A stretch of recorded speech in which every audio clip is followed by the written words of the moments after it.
El motivo fundamental por el que lo hemos llamado, doctor, es porque en los Estados Unidos el presidente ha anunciado, Joe Biden, que, bueno, para mayo ya podemos dar de baja absolutamente todas las alertas, todas las alarmas y los estados que se han marcado en función de la pandemia. En España están en un camino similar, están aflojando muchísimo todo tipo de restricciones, ya se está hablando prácticamente de la normalidad absoluta. Quiero preguntarle cómo ve el panorama usted en la Argentina, porque la doctora Bizzotti continúa en un estado de emergencia muy marcado. ¿Qué está viendo usted, doctor? No, más que ver, leo y las revistas más importantes han escrito editoriales, vi el comunicado de la Organización Mundial de la Salud, lo escuché a Biden en Estados Unidos, que está bien aconsejado. Ha tenido unas turbulencias Biden porque le han renunciado cantidad de líderes científicos de su equipo en los últimos 2 meses, pero está muy bien aconsejado con el Instituto Nacional de Ciencias, el NIH y el de Control de Enfermedades.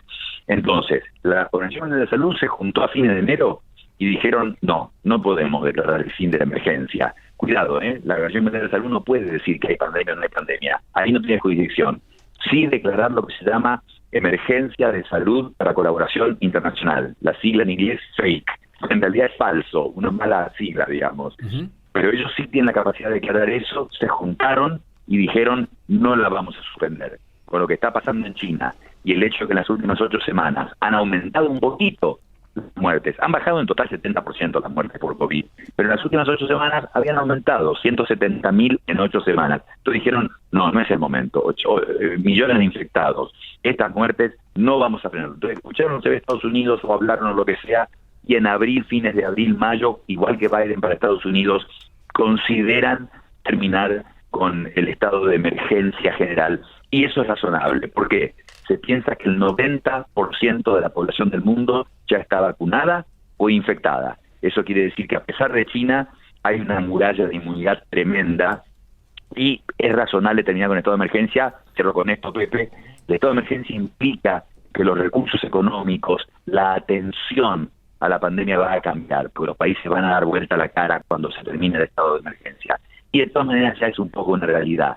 Ya casi no se hace control genómico, que es ver la genética del virus para ver qué variante es la que afecta a cada país, casi no se hace seguimiento, han bajado los testeos. En la mayoría de los países del mundo no se accede a antivirales. Estados Unidos los tenía, casi no los usaba. Y en el resto de los países muy pocos acceden a antivirales. Conclusión, la realidad ya es práctica en este momento y es razonable que para fines de abril, mayo, se termine con esto como emergencia y pase a ser una gripe en que ya dijeron hará falta una vacuna por año para la mayor parte de la población y los mayores o los que tengan un problema inmune tendrán que darse 2 refuerzos por año.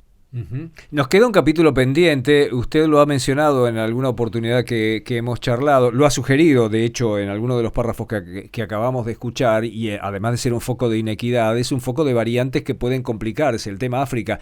Hablando con usted y con otros profesionales en distintos lugares del mundo, decía, mientras África no esté debidamente vacunada, es altamente posible que surjan variantes allí de virus que mutan para sobrevivir. ¿Cómo estamos con ese tema? Mal, porque estamos mal con la inequidad, Pepe. El futuro, espero que la gente entusiasmada con el chat GPT, estas cosas de inteligencia artificial sirvan para disminuir la inequidad. Hablábamos del cambio climático, mejor digamos crisis climática. Uh-huh. Bueno, África es la que menos contribuye a la crisis climática mundial, es la que más la sufre. África es la que tiene la mayor cantidad de muertes por HIV, malaria y tuberculosis. Y ahora, bueno, las infecciones en África ocurren de COVID por distintas razones, la promedia baja, el vivir muy al aire libre, por muchas razones no fue tan tremendo paradójicamente como en otros lugares del mundo, pero bueno, sí son los más abandonados y en esos lugares, sí, Pepe, correcto, es donde más probablemente puedan aparecer variantes. Han aparecido de todas maneras de todos lados, Pepe, XBB, no, la actual que es dominante en Estados Unidos, B larga, no es de África el origen. África fue famoso, ¿se acuerdan la beta? Hace mucho tiempo en Sudáfrica. Pero bueno, África, la inequidad es el punto, ¿no? Y efectivamente siempre van a ser los que más padecen las cosas. La mayor cantidad de muertes por enfermedades ocurren en los países de menores ingresos económicos. Conrado, ¿cómo estamos en la Argentina? En COVID, bien. Mucha gente se infecta, mucha gente ni se entera que se debe infectar, mucha gente responsable va y se hace el test y le dan negativo y lamentablemente sabemos perfecto que ahora los test tienden a dar negativos aunque la persona esté infectada. Porque hay tanta inmunidad, la gente tiene ya defensas, células que tienen memoria de haber estado infectadas alguna vez en estos, ya entramos al 4º año, que el test puede dar negativo aún en una persona infectada, pero es mucho menos contagiosa, probablemente la carga viral es menor. Conclusión, no vemos números en terapia intensiva, en internaciones. Estados Unidos lo ve, que tiene ideología, y por ideología hay mucha gente y mayor no vacunada. Insólito, ¿no es cierto? Sí, sí. Los creadores de la bivalente que la tienen desde septiembre.